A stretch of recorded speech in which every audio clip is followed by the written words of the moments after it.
Perfecto.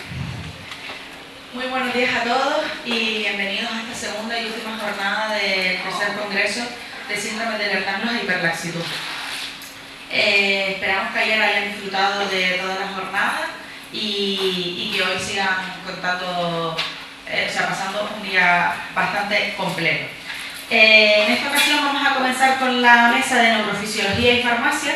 El testimonio vendrá de la mano de nuestra compañera Marga Peralta y a continuación tendremos al doctor Marc Estefan, director de la unidad de neurofisiología del sistema nervioso autónomo del Centro de Investigación Médico-Sanitario de la Universidad de Málaga y presidente de la Sociedad Española del Sistema Nervioso Autónomo. Además, miembro del Comité Médico Asesor de ANSES, con su ponencia Consejos prácticos para el manejo de la disautonomía en pacientes con síndrome de Ehlers-Danlos. Y a continuación tendremos la intervención del señor José Miguel Ruiz Maldonado, farmacéutico, vicepresidente del Colegio de Farmacéuticos de la región de Murcia, con su ponencia Farmacología para casi expertos. Muchas gracias.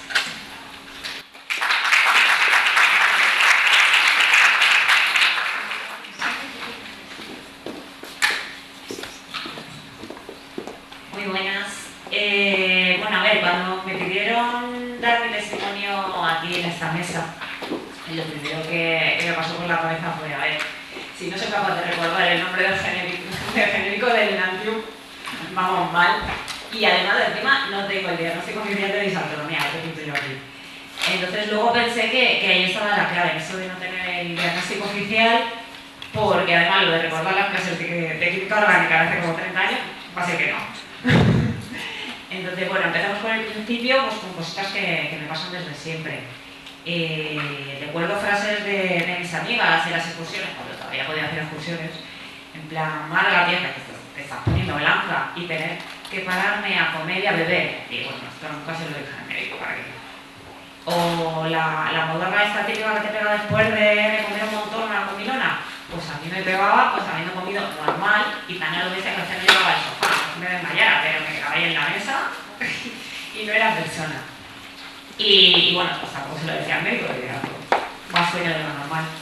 O lo de buscar desesperadamente un asiento en el museo, porque yo soy muy del museo, porque era eso o caerme de ronda. Pero bueno, eso tampoco es por eso. Lo decía porque suponía que era normal. Digo yo que todo el mundo debía pasar. Y bueno, si no podría pasar toda la mañana diciendo cositas, pero cosas así, que yo suponía que eran normales, pero me ha pasado siempre, pero bueno, lo podría decir, o sea, me pegara el bajonazo y me tuviera que sentar, entonces tendría que parar. Mira, vale, cuando explico a la gente lo que es la disautonomía, porque normalmente no lo saben y que me corrija el doctor, digo que es cuando el sistema nervioso autónomo se vuelve demasiado autónomo, da su bola y suelta eso de bienvenido a la República independiente de casa y empieza a descontrolar cosas que deberían estar controladas, las pulsaciones, el sistema digestivo, la presión arterial. O en mi caso, parece que a mi sistema nervioso autónomo le da por fastidiarme paseos, lo que antes eran excursiones, que se han quedado paseos, las visitas a los museos, las comidas, y con situaciones que no son tan alarmantes como para decírselas al médico, o al menos a mí me lo parece, porque no soy de las que se desmayan. Pero bueno, son cosas que reconozcamos que no me lo ponen fácil. Y vamos a lo importante, a ver, ¿cómo sé que tengo disautonomía? Pues que en uno de esos de tengo que comer, beber y sentarme, y no en ese orden precisamente, me pegó en plena consulta con la doctora de medicina interna y otro delante del doctor Manuel Estefan en el último congreso. Y los dos me dijeron que se da disautonomía, pero claro, constar no consta en mi historia clínica. Para acabarlo de arreglar, el año pasado me estrené en neurología por otros temas y al comentarle al neurólogo que tenía disautonomía, la respuesta del neurólogo fue: uff, pues aquí no tenemos a nadie especialista en esto y además hacemos las pruebas. Y eso en el hospital de referencia de mi comunidad. Todo genial. Y aquí es donde me voy a poner seria para acabar mi intervención. Pido a la comunidad médica y a los gestores de los hospitales más formación e información sobre este tema. Porque con la disautonomía no sirve la excusa de es que es una enfermedad rara como el Ehlers-Danlos, que bueno, esa excusa tampoco sirve mucho, pero bueno, la pone. La disautonomía se da en otras enfermedades tan habituales, por desgracia, como la diabetes, Parkinson, demencia de cuerpos de Levy o el COVID persistente, que ahora se habla tanto. Que quizás a mí solo me dificulta un poco el día a día, pero otras personas ven imposible tener una vida medianamente normal por culpa de este trastorno. Así que querría acabar con esta idea: más formación, información e investigación sobre disautonomía mejoraría la calidad de vida de muchas personas.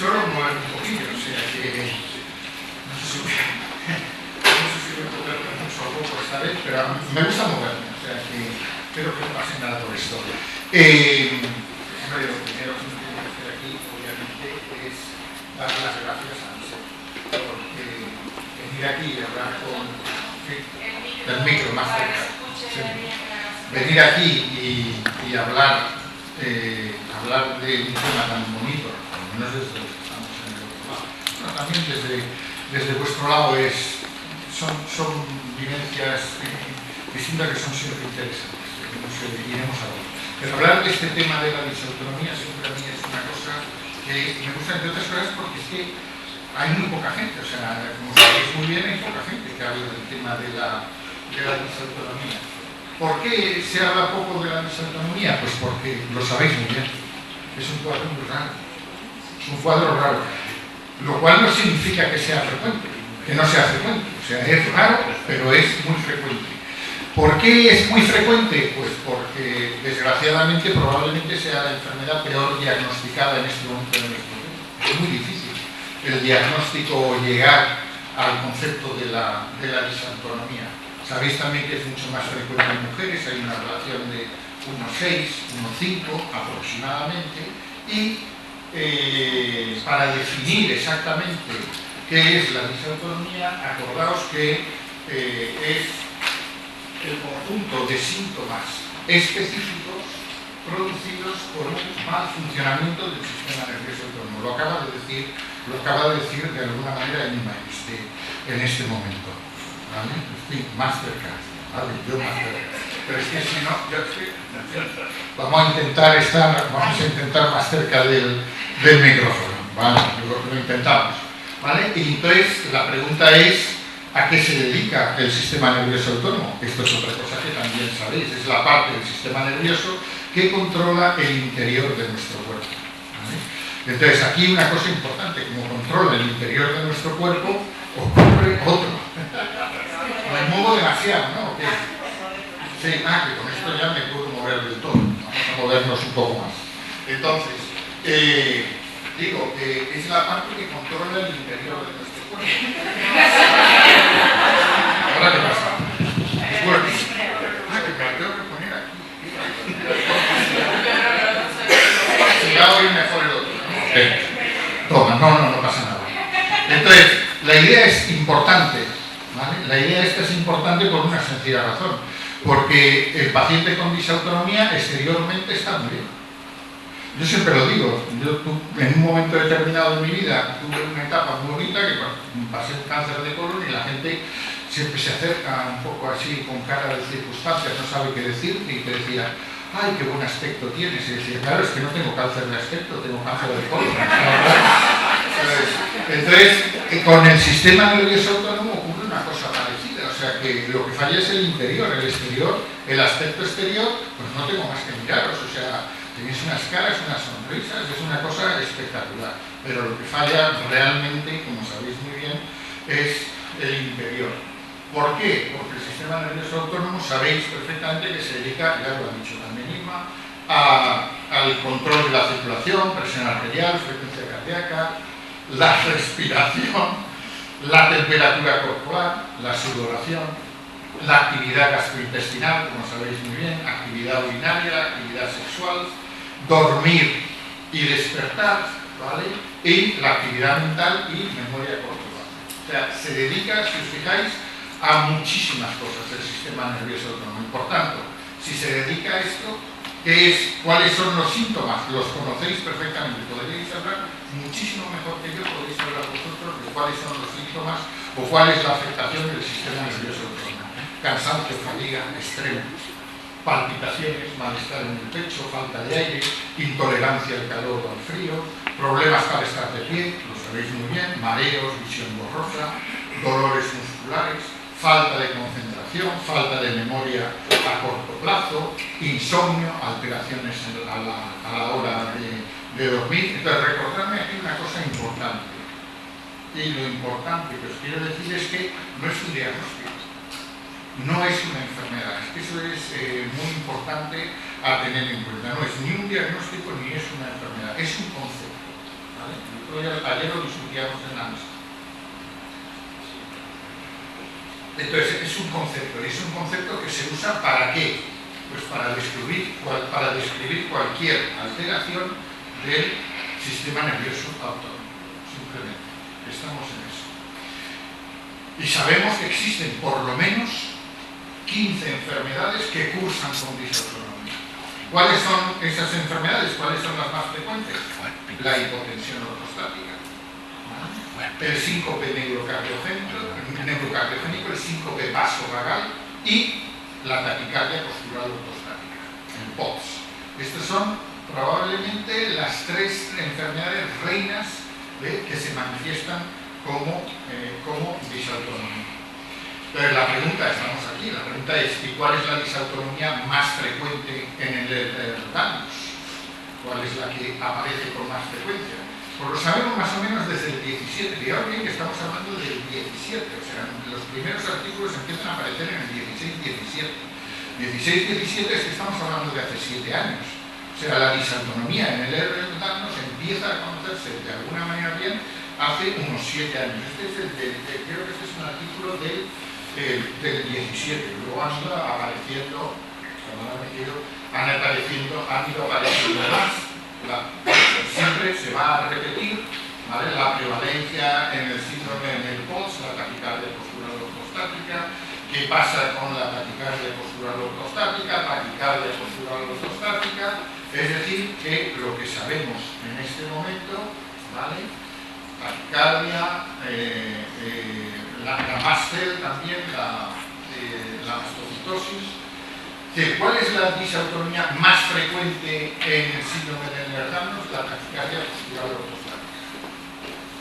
Tenéis esto, ya lo sabéis, o sea, podríais hablar cualquiera de vosotros muchísimo mejor que yo. ¿Y qué es la taquicardia postural ortostática? Aumento de frecuencia cardíaca exagerado cuando nos ponemos de pie o cuando realizamos cualquier actividad. Eso es lo que caracteriza básicamente un POTS. Y entonces, ¿por qué en el Ehlers-Danlos hay un POTS? Hay un artículo muy interesante, que es este que tenéis aquí, donde de alguna manera está hablando cuáles son los mecanismos que están subyaciendo al POTS en el paciente con el Ehlers-Danlos. Muy interesante este artículo. Y lo voy a resumir un poquito.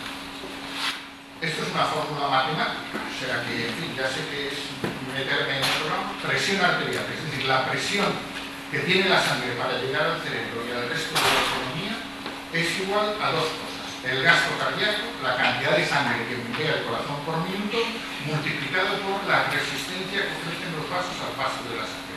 A medida que aumenta la resistencia o a medida que aumenta el gasto cardíaco, lo que expulsa el corazón por minuto, entonces lo que está haciendo es aumentar la presión arterial.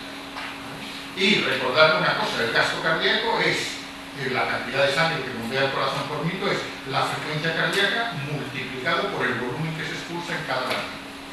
Esa es la presión arterial. Eso es lo que necesitamos para nuestro cerebro y para nuestra economía, para el territorio, básicamente para todo el territorio corporal.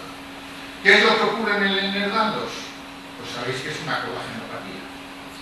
Y de la misma manera que yo tengo un aumento en la distensibilidad cutánea, la colagenopatía está produciendo eso en los vasos.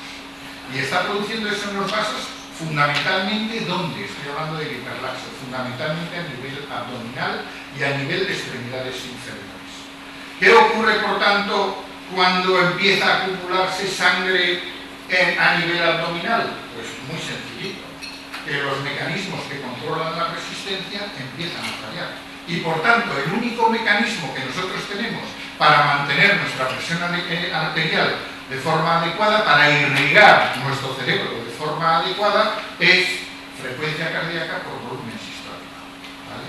Es decir, que todo lo que haga que disminuya la frecuencia cardíaca o que disminuya el volumen sistólico, fundamentalmente la frecuencia cardíaca, nos está convirtiendo directamente en trapitos, ¿vale? Por eso es muy nefasto muchas veces que el cardiólogo llega y dice: bueno, ¿qué voy a hacer con ustedes? Es que tengo una taquicardia postural ortostática. Es que la taquicardia es lo que está salvando su presión arterial. Si yo a usted le bloqueo el aumento de frecuencia cardíaca, ¿vale?, ya no voy a tener suficiente presión como para irrigar adecuadamente su sistema nervioso central. Pues si no tengo presión adecuada para irrigar el sistema nervioso central, el paciente con POTS se nos queda prácticamente destrozado. Punto importante. No voy a meterme en eso. Entonces, ¿qué hacemos cuando alguien nos diagnostica o nos dice: que tengo una disautonomía? Uno dice: pues depende.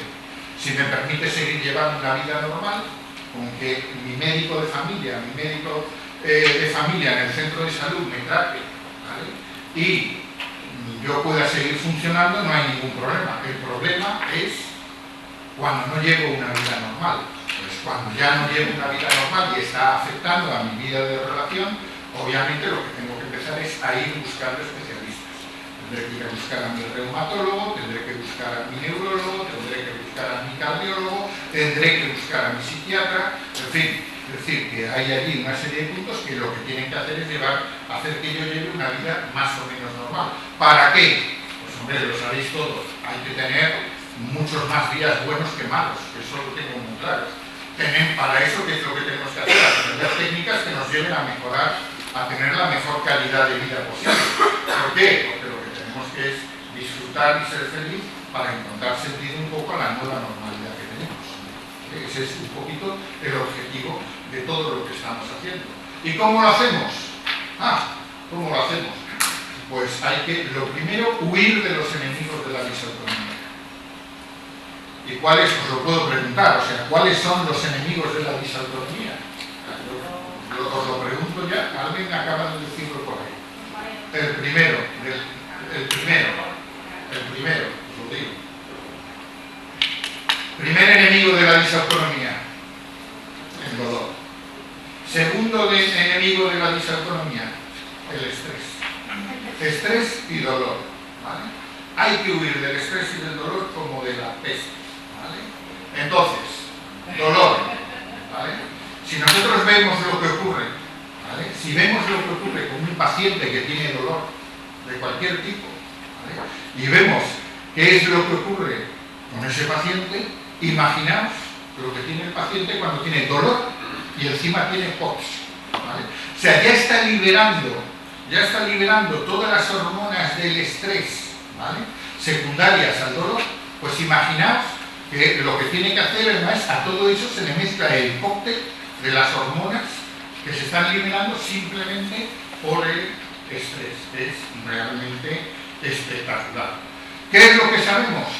Pues sabemos que existe una relación entre el dolor y la disautonomía. Hay un trabajo muy interesante, ¿vale?, donde se ve la relación que hay en la hipermovilidad entre dolor y disautonomía. Mirad, en muchos casos,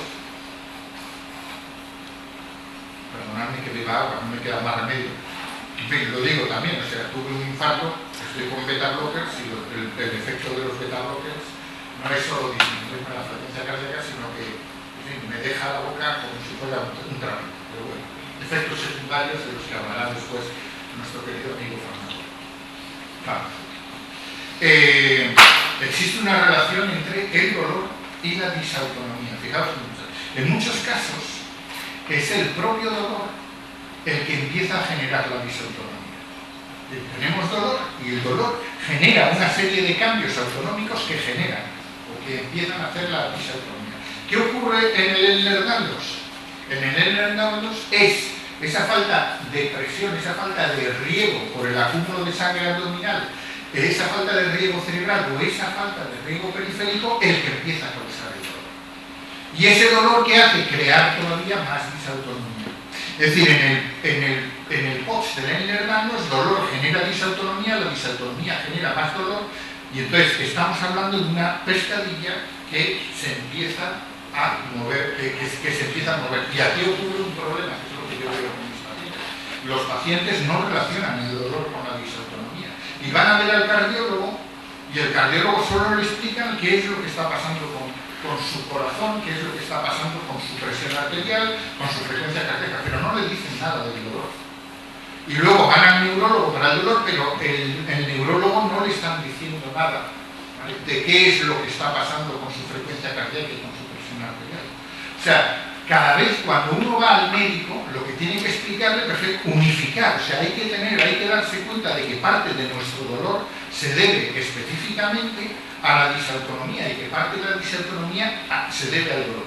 Y por tanto hay que, allá donde vayamos, hay que predicar eso, y eso lo tenéis que predicar vosotros.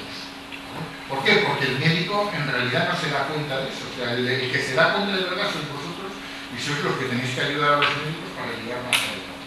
Por tanto, consejos, pues hasta que no controlemos el dolor agudo o crónico va a ser bastante difícil avanzar en el tratamiento. Tenemos, ¿vale?, la primera línea de ataque es el dolor, ¿vale?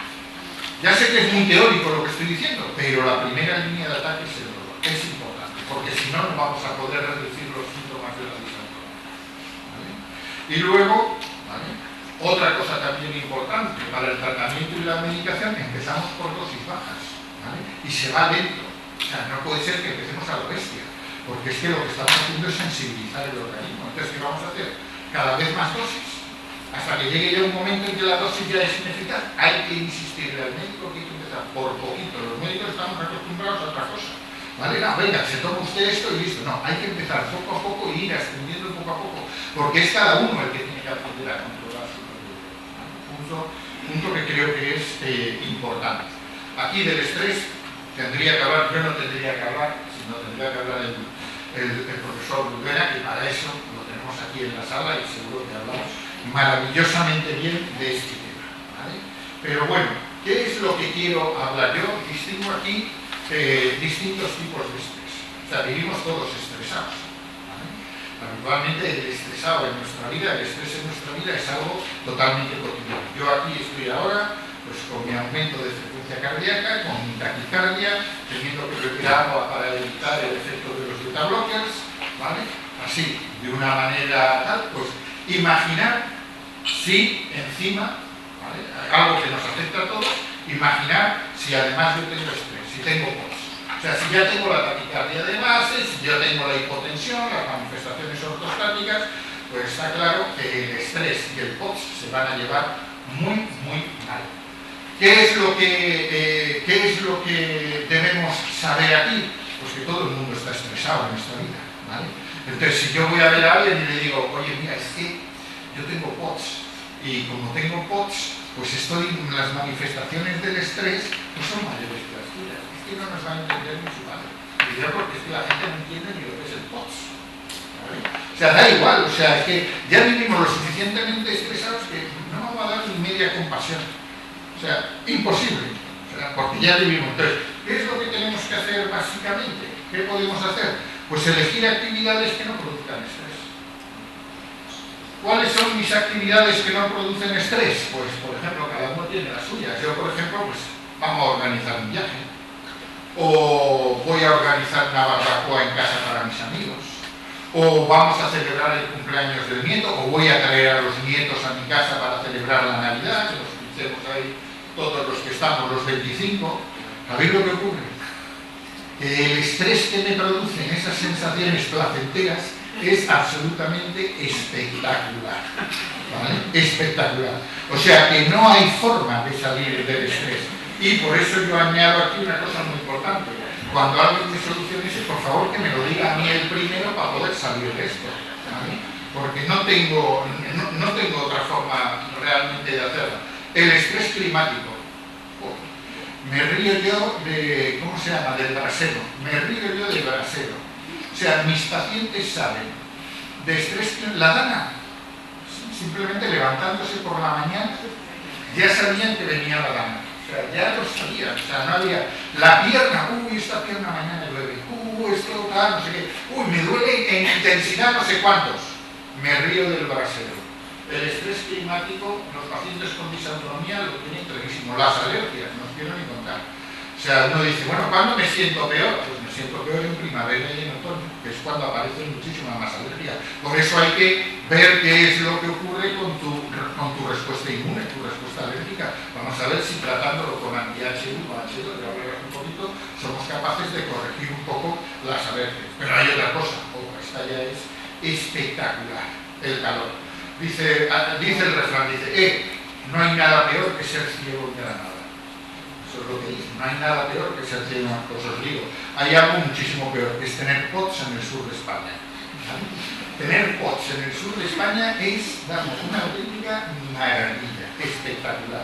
¿Por qué? Pues simplemente porque si ya el paciente con POTS, con Ehlers-Danlos, acumula sangre en el interior, en el abdomen y en extremidades inferiores, imaginar cuando hace calor. La única manera que tenemos de defendernos del calor, ¿qué es? Vasodilatar a toda la piel. ¿Para qué? Para que la sangre llegue a la piel, la sangre que ya le cuesta llegar al cerebro y al resto de la economía, venga, vamos a llevarla a la piel que nos sobra para poder perder calor y sudar un poquito. El calor absolutamente destroza el calor. Nos afecta obviamente a todos, porque el mecanismo de defensa, pero a los POTS, a los Ehlers-Danlos, muchísimo más. Tratamiento, ¿qué es lo que aconsejo yo?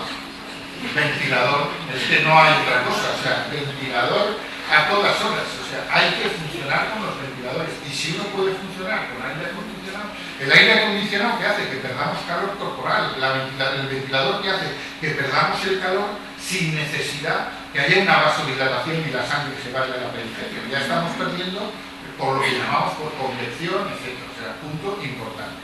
Y luego otra cosa también muy interesante. La vida pirata es la vida mejor, la vida vampiro es la vida mejor. O sea, vampiros. O sea, se sale por la mañana a primera hora y hay que salir, obligatorio. Pero hay que salir, ¿vale?, como los vampiros. O sea, como Drácula, o sea, hay que salir en los tiempos en los que podamos salir, porque si no, estamos totalmente perdidos. Bueno, esto no lo tengo que decir yo, me lo podríais decir vosotros, no sé cuánto tiempo llevo, porque ya no sé si me he alargado. El estrés ortostático, la madre, o sea, son distintos tipos de estrés, el estrés ortostático, qué barbaridad. O sea, vamos andando, andamos un poquito y claro, como al andar estamos moviendo la musculatura, ¿vale?, está muy bien, o sea, la sangre que está en las piernas se va moviendo directamente hasta el abdomen, entra aquí y de alguna manera participa de la circulación cerebral. Perfecto. Se me puede acumular sangre en el abdomen, pero andando un poquito las cosas no se notan. ¿Qué pasa en el momento que me paro? En el momento en que me paro, la sangre ¿a dónde va?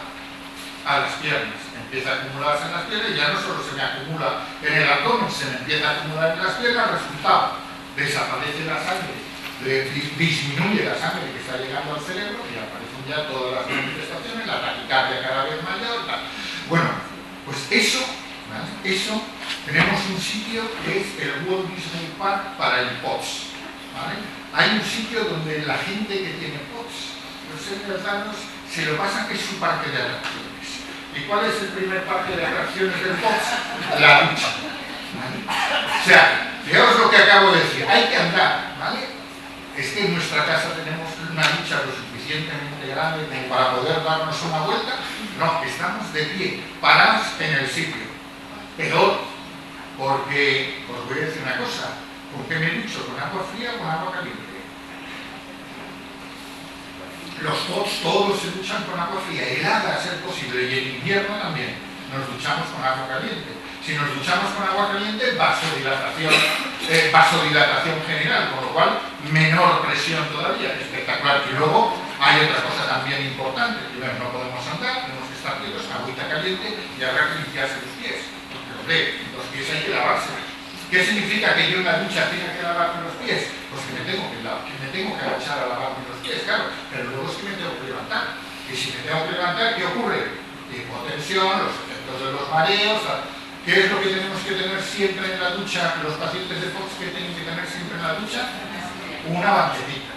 Si es que esta charla la podéis dar vosotros, pero perfectísimamente. Sois mucho más expertos de lo que puedo ser. Segundo sitio que es fantástico, ¿no? Ya parte de atracciones mucho más interesante: la cocina. Esto los hombres nos pueden matar, pero es que, en fin, la verdad tengo que decir, la cocina.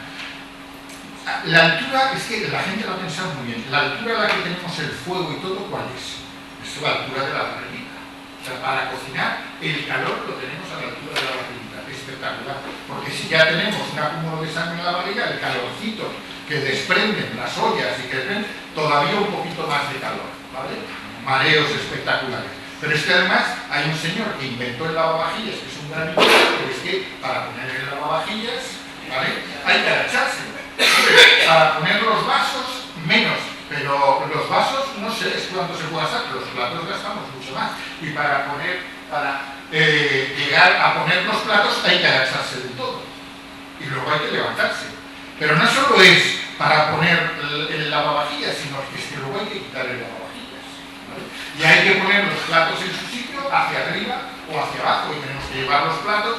Vamos, y luego está la lavadora. Por favor, la lavadora también ocurre exactamente lo mismo. O sea, a la gente se le ha ocurrido, a nadie se le ha ocurrido eso, poner el lavaplatos y la secadora un poquito a nuestra altura, no. Para fastidiar al POTS tienen que estar precisamente en el suelo. Y luego hay determinadas posturas que son, de lo que están haciendo es comprimir todavía más la sangre que uno tiene en el abdomen y evitar que llegue al corazón. ¿Y cuáles son las posturas?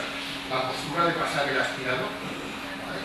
O sea, pasar el aspirador es un suplicio para el POTS, ¿vale? No solo a pasar el aspirador, es que agacharse un poquito, inclinarse un poquito a barrer, está ocurriendo lo mismo.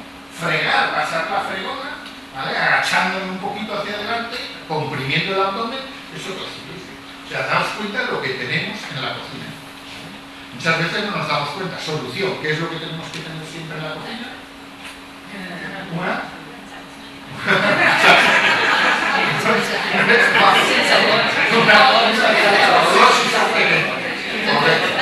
banquetita en la cocina. Banquetita en la cocina también, que es importante. Y luego ya el colmo son las grandes superficies. Eso ya es absolutamente espectacular. Ir a los grandes supermercados, etc. Primero porque habitualmente es que tengo POTS. Usted con POTS no le voy a dar la tarjeta de minusválido, o sea que la tarjeta de minusválido la tienen algunas personas, pero vamos. Entonces, los sitios estos que están justo a la entrada del supermercado, de las grandes superficies, no, es que hay que irse, pues eso, pues por 500 a 600 metros, dependiendo de la gran superficie, y sales al calorcito, es espectacular, andar por el asfalto, al calorcito, a una persona con hernias con el POTS, pues es, obviamente, lo sabéis, es un placer indescriptible. Entonces tiene que ir andando perfectísimamente, andando, pim pam, eso ya te pone el cuerpo y luego ya entras en la gran superficie. Ruido terrible, el follón, los niños gritando por aquí, corriendo por allá, acúmulo de gente, luces altísimas, neones que también son la molestia, y luego, obviamente, neuromarketing, cuando entras a comprar Lo más interesante nunca está delante, o sea, delante, a la altura de tus ojos, está lo que no le sirve para nada. O sea, lo que tú vas a comprar de verdad, o está arriba, o está abajo, como sabéis, por lo cual, cinco pasos, paradas. ¿Vale? Venga, sangre que no llega al cerebro, otros 5 pasos, paradas. Obviamente, lo que empieza a ocurrir progresivamente es que tu cuerpo se deshace. ¿Vale? Poco a poco se deshace, empiezan las hormonas de estrés y lo que te está pidiendo el cuerpo, que es cuanto antes salgamos de aquí, mejor. Cuanto antes salgamos, mejor. ¿Solución para estas cosas? Mira, hay unos carritos que son formidables, pero hay también otra cosa que es muy interesante, que son esos bastoncitos, que son un trípode donde uno puede llevar el bastoncito y simplemente se sienta. Esto hay que perder toda la vergüenza. Muchas veces dicen, pero es que me da vergüenza agacharme, o es que me da vergüenza nada. Ese tipo de cosas hay que llevarles, ¿vale? Me he pasado ya, ¿no? Perdonadme que te diga. ¿Vale? Consejos prácticos. Mejorar y reducir los síntomas. ¿Vale? Pero recordadme, no curan. Yo puedo ver a una persona y decirle, tienes 15 kilos de más, tienes 16 kilos de más, te va a venir fenomenalmente bien quitarte estos 15 o 16. Sí, es verdad, te va a venir fenomenal, pero no te van a curar. Eso es importante tenerlo en cuenta, o sea que el que tiene el Ehlers-Danlos, el que tiene ya el POTS, lo tiene, punto y final, o sea que puedo intentar aminorar los síntomas, pero curarlos va a ser una cosa complicada. Pero todo lo que ayude y favorezca a mejorar y reducir los síntomas, me viene muy bien, viene fenomenal. La primera cosa, ¿vale? Ya lo siento, esto ya me estoy siempre pasando. Tenéis aquí una cosa muy interesante, que es la relación que hay entre, ¿vale? Me voy a poner aquí, a ver si se ve, no se ve nada, entre el volumen de sangre arterial, entre la presión arterial y el volumen de sangre que hay a nivel de las arterias. Fijaos una cosa, este es el volumen normal, presión arterial media 100 milímetros de mercurio, 120/80, 12/8, 10 milímetros de mercurio. Mirad lo que ocurre cuando aumentamos el nivel de agua. Fijaos bien que la presión arterial sube. Cuando disminuye el agua en nuestro organismo, ¿qué ocurre? La presión arterial baja. ¿No? Es decir, ¿qué es lo que estamos viendo aquí? Que con tener un poquito de agua de más, podemos estar subiendo, básicamente, ¿veis? Si yo meto un poquito más de agua, me voy hacia aquí arriba. ¿Se está viendo esto? No, sí. Que yo disminuyo el agua, pues la presión arterial baja. Es decir, ¿qué es lo que tenemos que hacer? Permanecer siempre hidratados. Pero, atentos, hay una cosa aquí muy importante, ¿vale? Y es que son los electrolitos. O sea, el cuerpo, cuando nosotros nos hacemos una herida, la sangre es salada. O sea, mis células se encuentran en un ambiente salado, ¿vale? El agua no me sirve para nada. Si yo bebo agua, ¿vale? y bebo agua que no tiene sal, lo que está ocurriendo es simplemente que esa agua se va por orina. Entonces, orinamos de una manera. ¿Es útil ese agua? Sí, porque me está aumentando un poquito la presión arterial, ¿vale? Pero inmediatamente la orinamos, y aparece una orina de color clarito, ¿vale? ¿Qué es lo que necesitamos para hacer eso? Sal, meter los electrolitos. En medicina decimos, ¿vale? El agua sigue la sal como la sombra del cuerpo, ¿vale? Necesitamos sal. Y todo el agua que bebamos, todo el agua que bebamos debe de llevar sal, ¿vale? No os estoy diciendo beber agua de mar, porque eso es una porquería, obviamente, quiero decir, pero echarle un poquito de sal al agua, algo que tenga algo de electrolitos, es fundamental, porque así estamos evitando que el cuerpo tenga que deshacerse de ese exceso de agua porque no tiene electrolitos. ¿Seguís un poco la idea? Eso es un tema fundamental. Hay que tomar sal y hay que tomar agua. Eso lo aconsejan siempre, simplemente es por esto, o sea, es por esto. ¿Cuánto? Pues cada uno tiene la suya, te están diciendo de 5 a 10 gramos al día. Lo ideal es coger un vasito y decir, bueno, aquí tengo mis 5 gramos de sal. Vamos a ver si me tomo a lo largo del día estos 5 gramos. Que puede ser menos, pueden ser 2, cada uno tiene el suyo, o sea que a unos les va bien una cosa, cada uno de nosotros es un mundo, ¿vale? No me valen los criterios estándar para todos, sino cada cual tiene que buscar exactamente cuál es la cantidad de sal que debe tomar en las comidas y y en el agua, básicamente. Actividad física, ejercicio vital. No le llamo ejercicio, no quiero llamarle ejercicio porque yo sé cómo están los pacientes con Ehlers-Danlos. O sea, hacer ejercicio a un paciente con Ehlers-Danlos le cuesta una barbaridad. Pero por eso yo le llamo actividad física. Pero esto hay que hacer actividad física, ¿no? Hay algunos artículos muy interesantes sobre la actividad física y es tan importante como la medicación. Hemos dicho ya, es que los músculos son bombas que están impulsando la sangre, evitando que la sangre haga un remanente en nuestro abdomen que pase directamente de alguna manera que sea eficaz en la circulación, ¿vale? Además el ejercicio libera endorfinas, que es la manera fisiológica de la actividad física, ¿vale? Y recordad, ya me tengo que ir con cuando uno para de hacer el deporte, esto no es que se quede a un nivel estable, no, esto va declinando progresivamente, ¿vale? Es como una rampa. Si yo dejo de hacer actividad física, mi estado físico se va a ir deteriorando como si fuera una cosa baja, ¿no? Hay que mantener de alguna manera ese estado. Y yo aquí aconsejo planes individuales. O sea, hay señores que son fisioterapeutas o hay gente que hay que hacer deporte y cada uno de nosotros que nos va las manifestaciones del Ehlers-Danlos. Esto me compensa de cualquier manera pagar a un entrenador personal para que me vaya diciendo qué ejercicios puedo ir haciendo y seguirlo de verdad, que es tan eficaz o más que el ejercicio, ¿no? Más, prendas de compresión, medias, fajas, etc. También son importantes únicamente, no en reposo, sino únicamente cuando uno está haciendo ejercicio. Y las fajas no son fajas de ponerse en la barriguita, no, son fajas de meterse uno por los pies dentro de la faja. Esas son las efectivas, las otras no tienen efectividad. Dieta y suplementos, ya con esto termino, ¿vale? O sea, lo peor que podemos hacer es comer mucho. ¿Por qué? Porque la sangre tiene que ir al estómago, y la sangre que va al estómago, al tracto gastrointestinal, ni va al cerebro ni va al resto de la economía. Con lo cual estamos perdidos. Comidas pequeñas y frecuentes.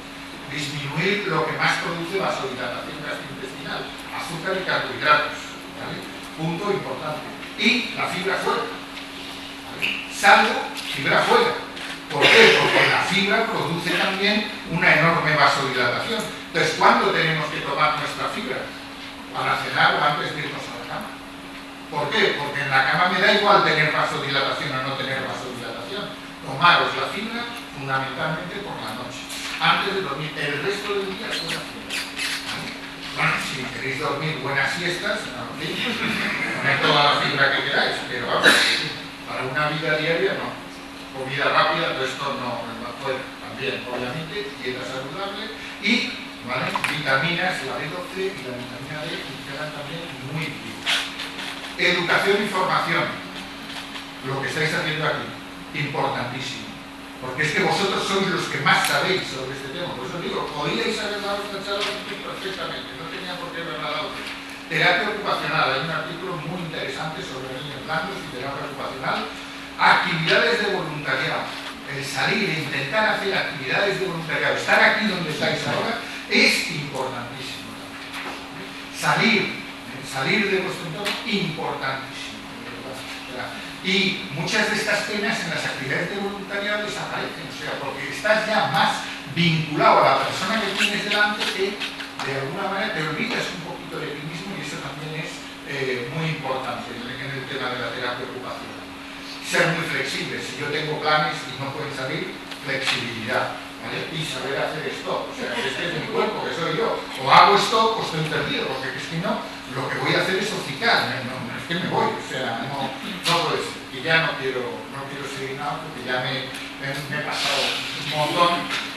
Conocer las características de la disautonomía en el síndrome de Ehlers-Danlos es lo que puede permitir un tratamiento más eficaz y, por tanto, recordar que mejorar la calidad de vida del paciente, ¿vale?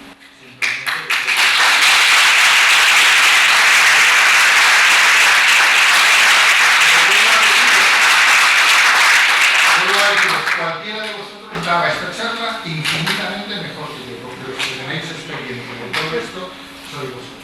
Cuidado con la cocina, hombres, cuidad mucho a vuestras señoras. Es importante.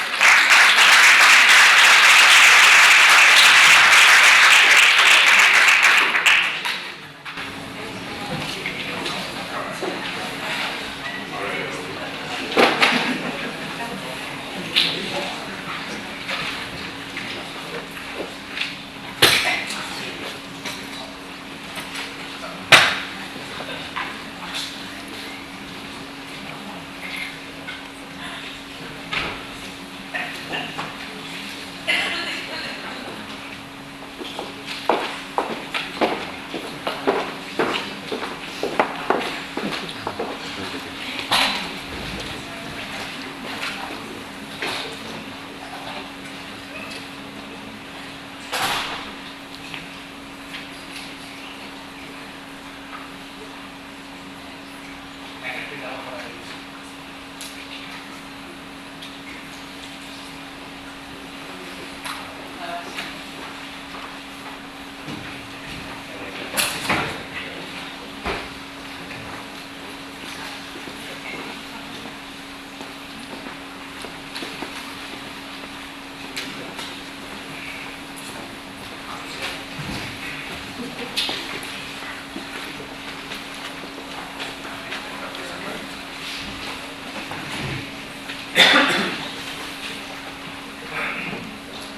Yo también me muevo mucho.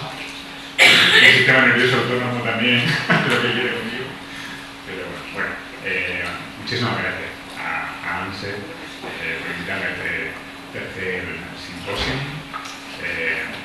Inma, muchísimas gracias. José hermano mío. Muchas gracias. Esta es la segunda vez que me invitáis y no penséis que por eso estoy menos nervioso que la primera. Siento la responsabilidad, de verdad. Hay charlas, ponencias, pero está hablar de medicamentos a vosotros, de verdad que para mí es una responsabilidad. Bueno, la segunda vez, la primera no debía salir tan mal.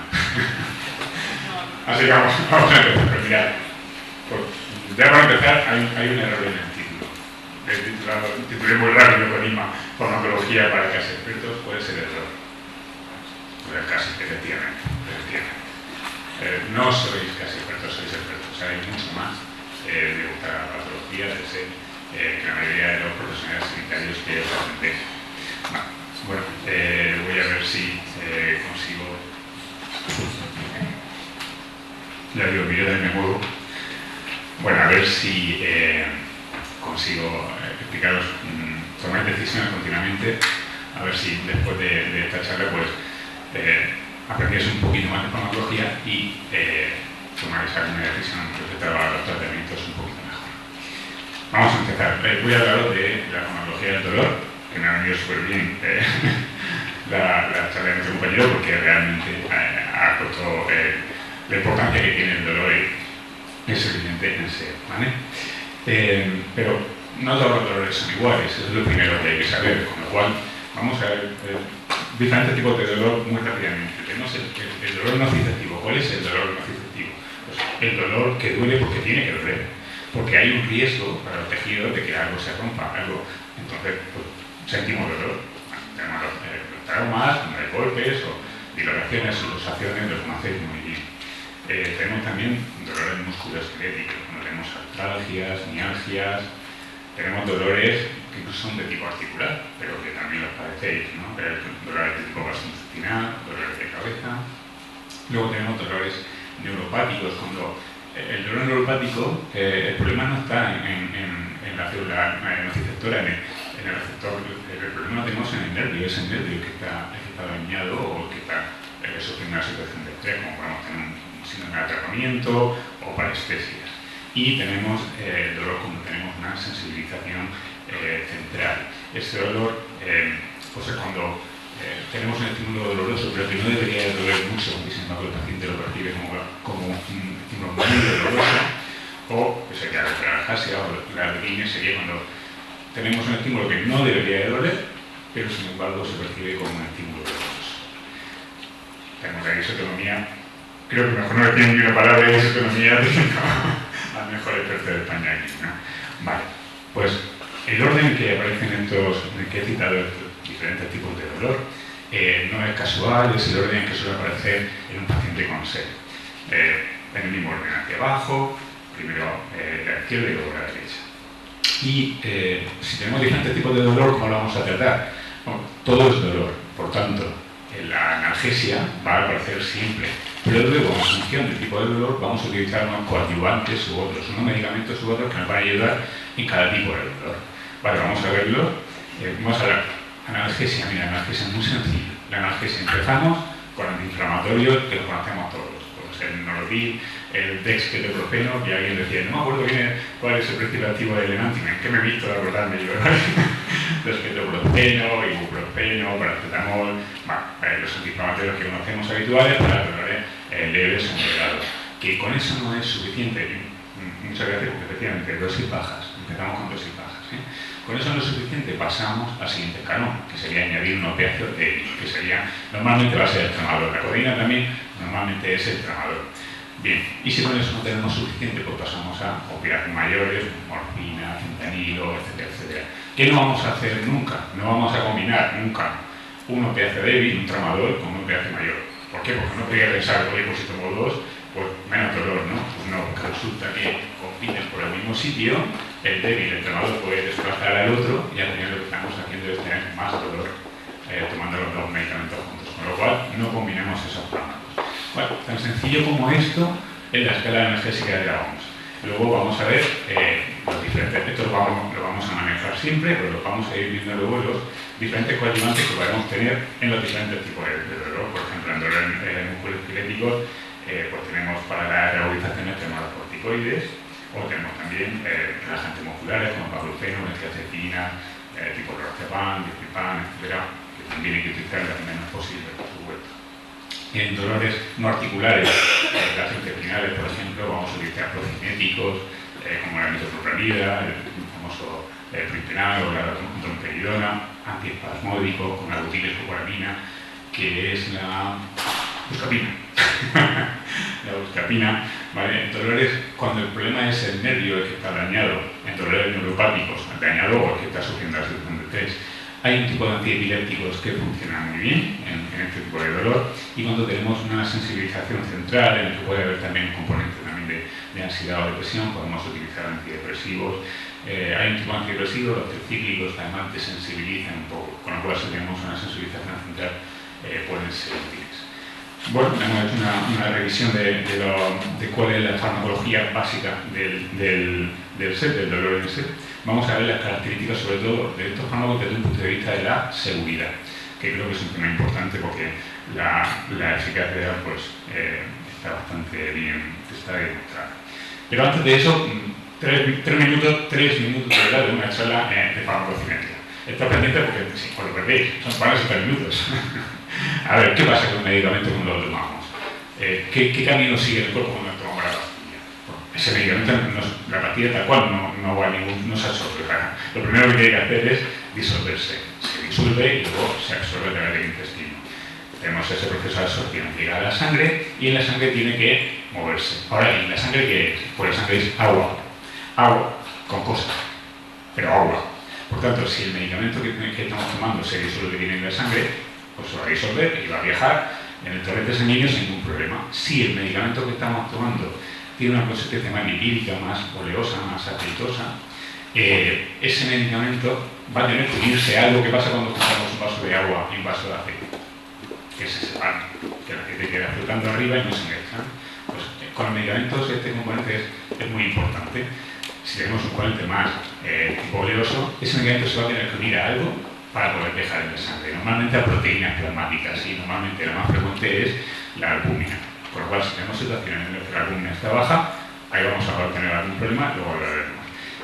Después, lo tenemos en la sangre, se tiene que pasar a los tejidos, que es donde va a actuar. Va a actuar o no, pero tiene que pasar a los tejidos. Y aquí también puede ser que alcance unos tejidos u otros en función de la estructura química del fármaco. Y si alcanza tejidos muy profundos, etcétera, de difícil acceso, posiblemente se quede ahí acumulado. Y los de consistencia más lipídica tienen más tendencia a quedarse acumulados. Estos fármacos se quedan acumulados, es más fácil que produzcan efectos adversos o una intoxicación. Hay un equilibrio de vuelta a la sangre de los tejidos y desde que lo tomamos también lo estamos eliminando de dos formas. En la mayoría de los casos directamente por vía renal. Ahora, ¿qué pasa si el medicamento no se puede disolver en la orina? Pues tenemos que transformarlo en otra sustancia que sí que pueda pasar a la orina. Y eso normalmente lo hacemos en el hígado.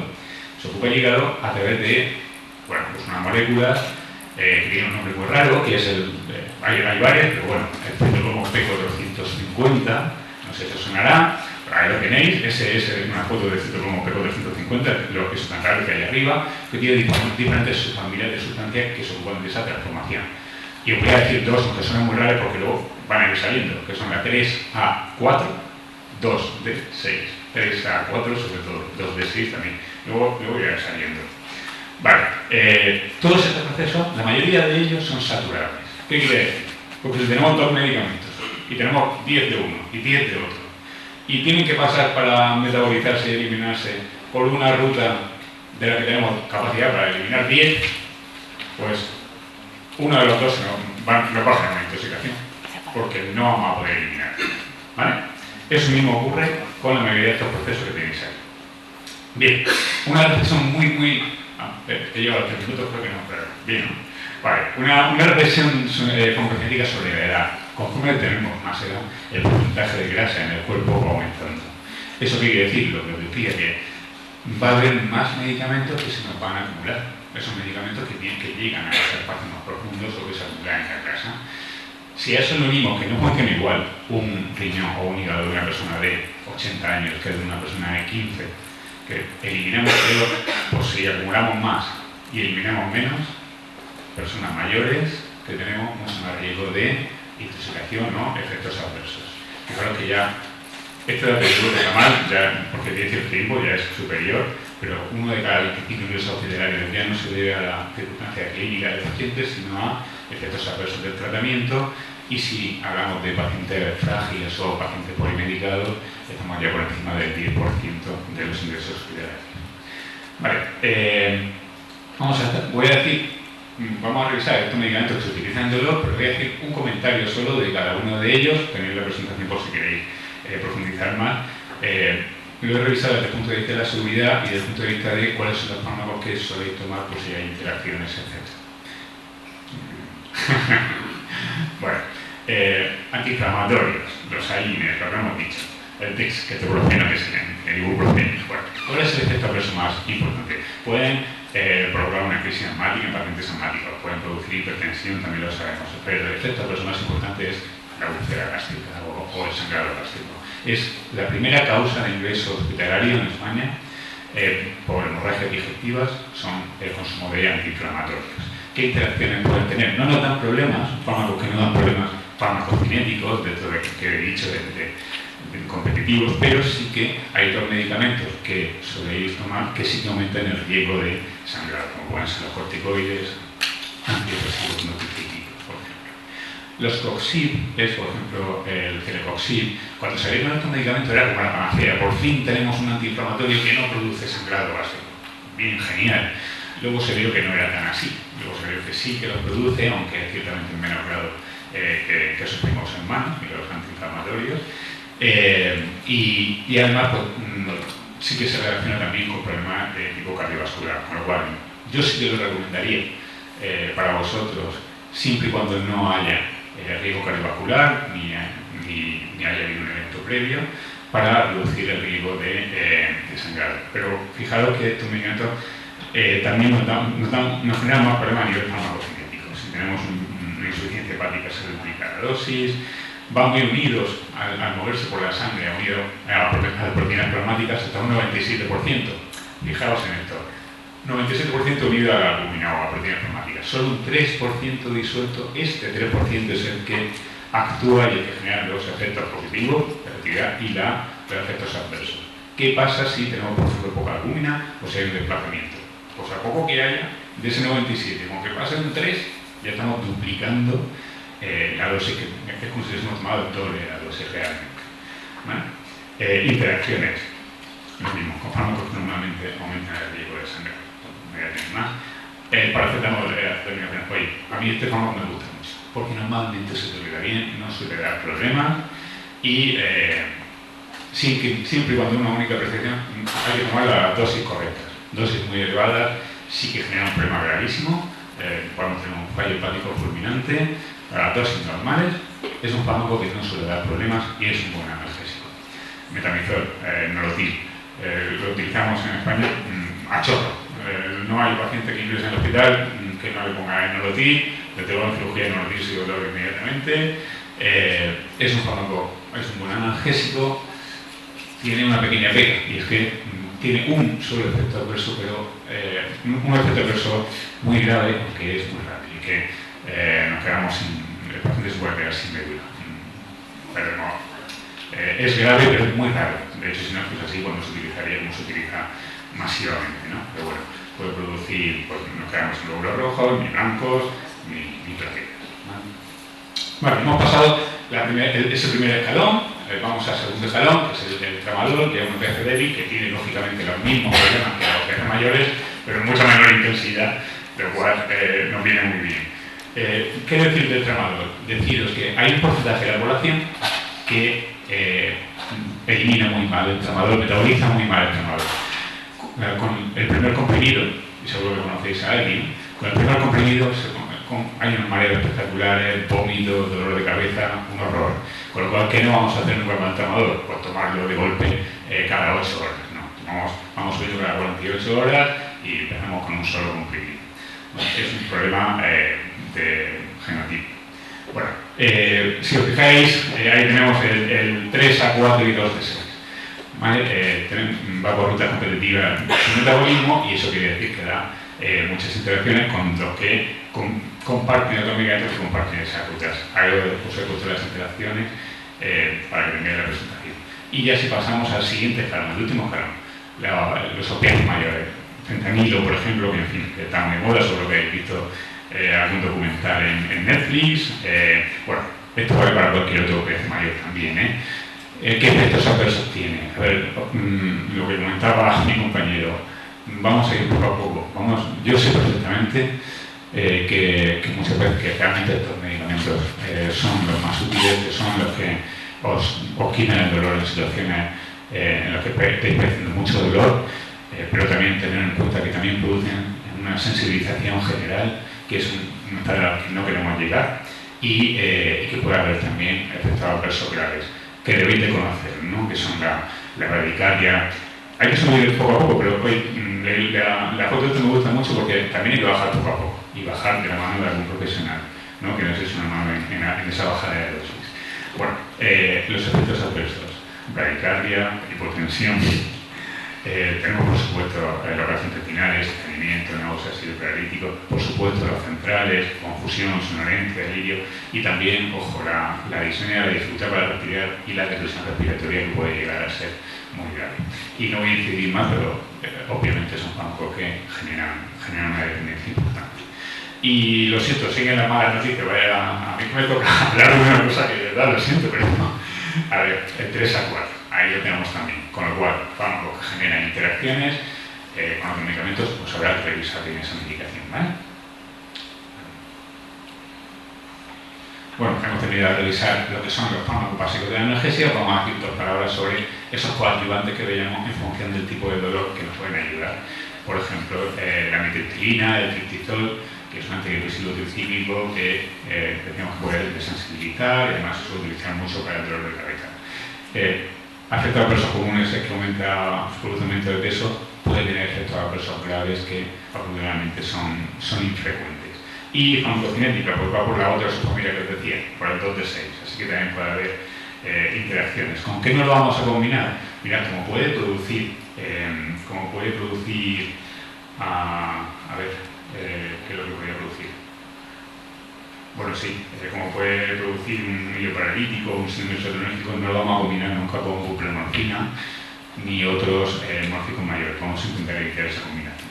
Para los primeros, sin embargo, para los fármacos, pues hay un fármaco que no da muchos problemas a nivel farmacocinético y los efectos adversos son tolerantes.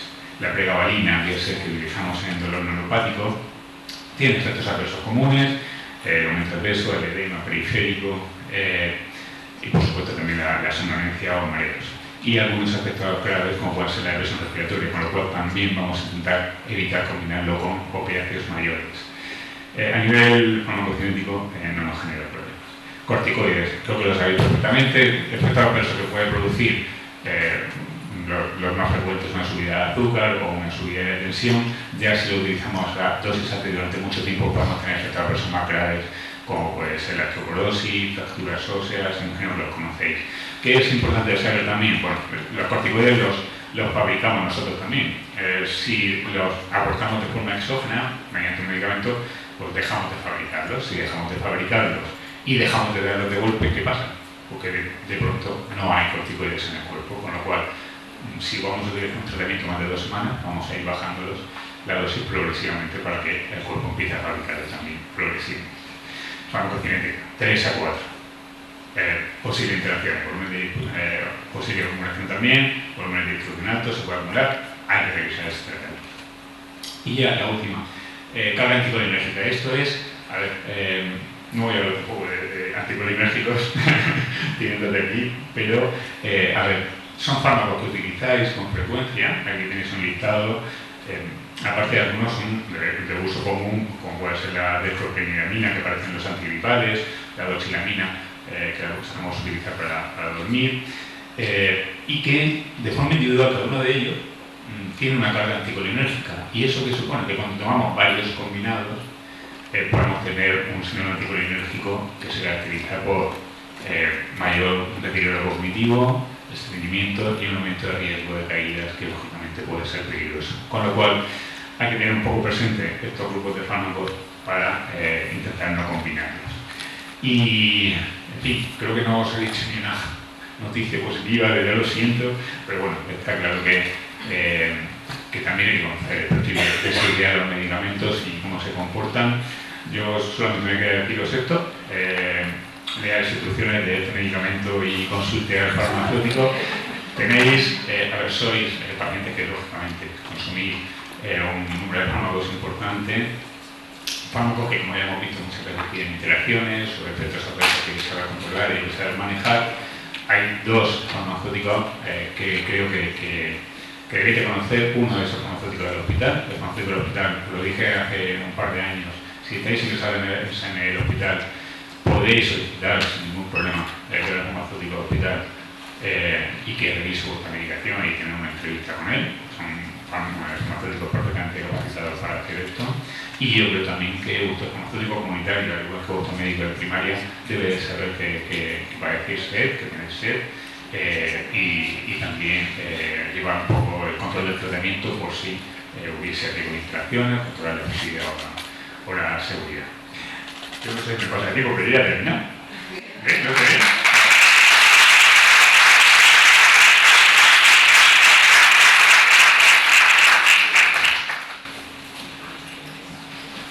Buenas, ahora vamos a proceder a unas preguntas. Primero para el señor José Miguel Ruiz. Nos pregunta, ¿qué pasa cuando los opioides provocan disautonomía y pérdida de conocimiento? ¿Existe alguna alternativa? A ver, esta pregunta, yo creo que hace un par de años también tratamos este tema. ¿Qué hacemos cuando los opioides no nos están funcionando? La alternativa, yo creo que es que no tenemos más alternativa que intentar reducir la dosis, intentar recuperar parte de esa, perder parte de esa sensibilización que se ha generalizado, recuperar parte de la autonomía, perder un poco de autonomía. No, sí que hay, lógicamente, en investigación otros grupos terapéuticos analgésicos, pero a día de hoy son el grupo terapéutico más potente que tenemos. De acuerdo, también otra pregunta es, ¿es necesario que los médicos hagan un seguimiento después de pautar las dosis? Claro. A ver, también todos los pacientes son diferentes, eso lo sabemos todos, a cada uno un determinado fármaco le puede venir mejor o peor, la farmacocinética también cambia mucho de un paciente a otro y lógicamente hay que controlar tanto la efectividad como la seguridad, hay que ver si están apareciendo efectos adversos y hay que ver si realmente el tratamiento está siendo efectivo. El seguimiento que tiene que ser previo para poner el mejor tratamiento posible y adecuado al paciente concreto que tenemos delante y posterior también, claro, lógicamente. Gracias. Ahora tenemos dos preguntas para el doctor Martínez sobre disautonomía. Una es si la disautonomía va por brotes. Sí, claro. Va por brotes, puede ir por brotes, puede ir continua, pero habitualmente tenemos un nivel disautonómico y hay momentos en la vida, pues lo hemos visto con el tema, por ejemplo, de las alergias. Hay gente que en primavera y en otoño aumenta la disautonomía y luego termina un poquito esa fase y vuelve nuevamente a respirar. Claro que va por procesos, perfectamente. Y si hace más calor, no es lo mismo. Por eso el tema del tratamiento es muy importante aquí, porque no es lo mismo lo que está ocurriendo en verano que lo que está ocurriendo en invierno. Los pacientes toleran mucho más, habitualmente toleran mucho más el invierno que el verano. Se tolera mucho más el frío que el calor. Y por tanto, si se tolera más el frío y el calor, claro, es que eso lo tendría que hacer también el seguimiento. No es lo mismo la dosificación, por decirlo de alguna manera, el tratamiento que debe tener una persona en brotes o en verano que la en invierno. Yo creo una cosa que tenemos, que sois vosotros, no somos nosotros los que tenemos que decir, sois vosotros los que de alguna manera tenéis que, con vuestro autoconocimiento corporal, sois los que debéis de alguna manera de ir a protestores. Puede ser peligroso, pero sois vosotros los que debéis de ir ajustando un poquito la medicación. Pues mira, aquí en esta época voy a necesitar, hombre, hablando siempre con el médico de cabecera, pues que aquí vamos a necesitar más, aquí voy a necesitar menos, que no tiene sentido utilizar más cuando tú tienes menos, tienes menos manifestaciones. ¿Vale? Utiliza más medicación cuando tienes más manifestaciones, no cuando tienes menos. Porque si no, estamos entrando en el proceso de la sensibilización. Yo estoy totalmente de acuerdo. Lo comentábamos, sois pacientes expertos y sois vosotros los que tomáis esas decisiones, las tomáis continuamente. Entonces, el que seáis vosotros los que, por supuesto, consultando con el médico, pero el que seáis vosotros los que decidáis, los que pongáis un poco la pauta general de cuándo necesitéis más, cuándo necesitéis menos, eso no tiene que llevar a hacer un mal uso. Lo importante es que conozcáis bien la medicación, ¿no? Pero probablemente vais a hacer mejor uso haciéndolo así que dependiendo solamente de los conocimientos generales que va a tener el médico. Seguro que vais a hacer un mejor uso de la medicación. Muchas gracias. Pues lo que dices, que vosotros sabéis más que el médico, o sea, que lo que tenéis vosotros sabéis bastante más que el médico, por tanto sois los que de alguna manera podéis ajustaros con más facilidad. Yo creo que es muy importante. Gracias. La última pregunta, también sobre disautonomía, es si hay relación entre disautonomía y menopausia. Hay relación, obviamente, entre disautonomía y menopausia, claro que hay, ¿vale? Pero tengo que decir una cosa, es decir, entre premenopausia, la hay entre premenopausia, menopausia y posmenopausia. Es decir, cada época de la vida tiene sus propias manifestaciones. Tengo que decir también que habitualmente durante esa época inicial de la premenopausia, las manifestaciones disautonómicas lo que hacen es aumentar, ¿vale? Aumentan y aumentan bastante. Y luego, lo que suele ocurrir es que ya con la menopausia, y a medida que se va instaurando la menopausia, ¿vale? Esa disautonomía de alguna manera tiende a atenuarse un poco, ¿vale? La disautonomía en los hombres es mucho más estable, por decirlo de alguna manera, las manifestaciones son mucho más estables. En la mujer hay momentos en los cuales hay más manifestación y la menopausia es obviamente una de estas. Y luego ya se estabilizan y tienen un poquito más hormonalmente, como se ya empiezan a parecerse un poco, pero empiezan a parecerse más a lo que es el nivel tónico hormonal de un hombre, pues suele estabilizarse más. Muchas gracias. Y aquí alguien quiere preguntar.